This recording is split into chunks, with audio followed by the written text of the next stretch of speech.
Yamara-hao, my creatures of the night.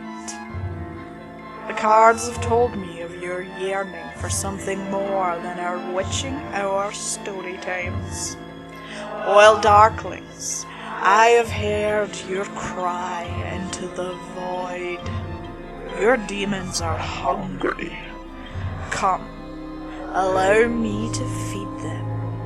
As in this series, we dive head first into the bowels of some of my personal favorite circles of hell.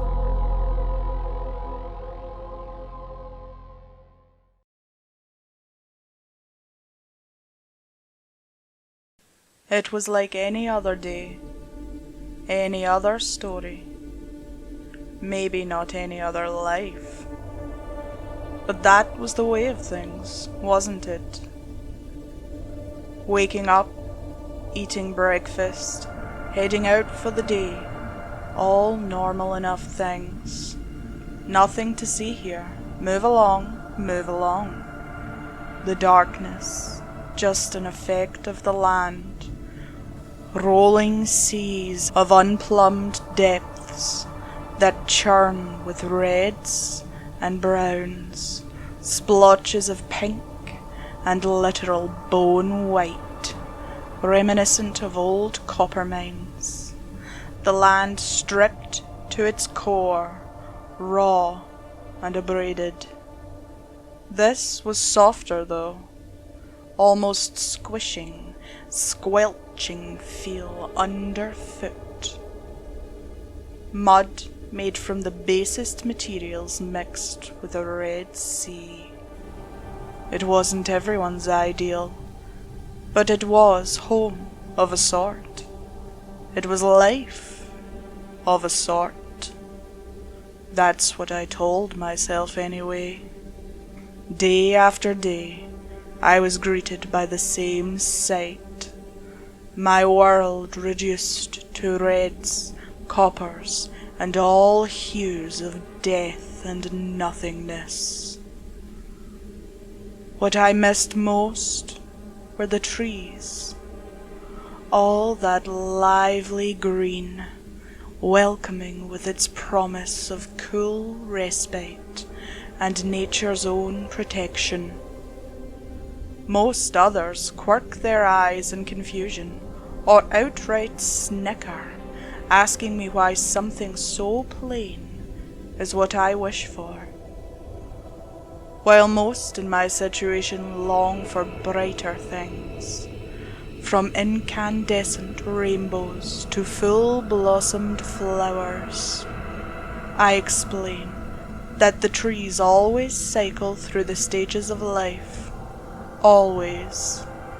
They remind me that life goes on. Rainbows fade, flowers wither and die, but the trees can stand hundreds upon hundreds of years. Enough about trees, though they're not part of this life anyway. I dream every night, or is it day? I don't really know anymore.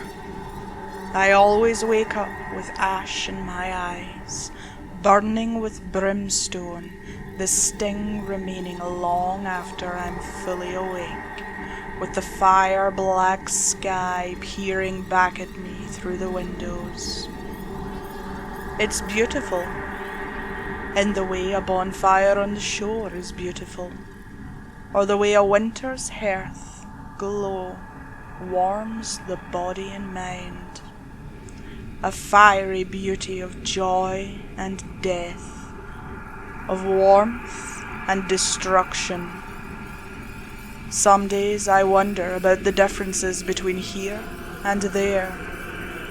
Sometimes I think I know what's real and what isn't. Sometimes, all too often, I know I'm wrong.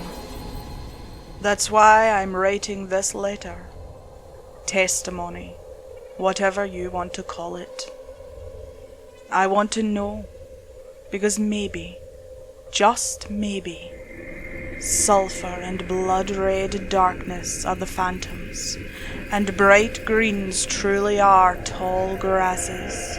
Reds are really roses, whites the soft funnel of lilies, and purples belong to irises blooming in the sun.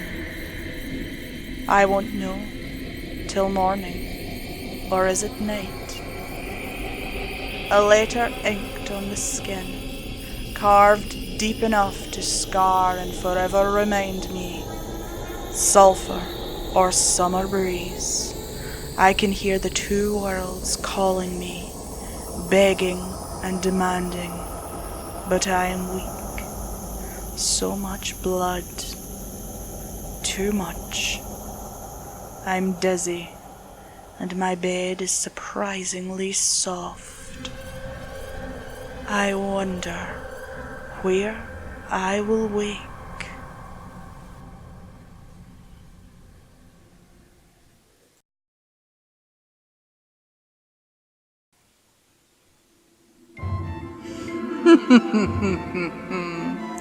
Well, did you enjoy my little postcard from hell?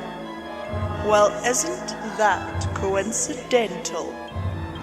I just so happen to have a rather large collection. So subscribe for more hellish horror and share with your creepiest ghoul friends. And as always, darklings, meet you back at midnight.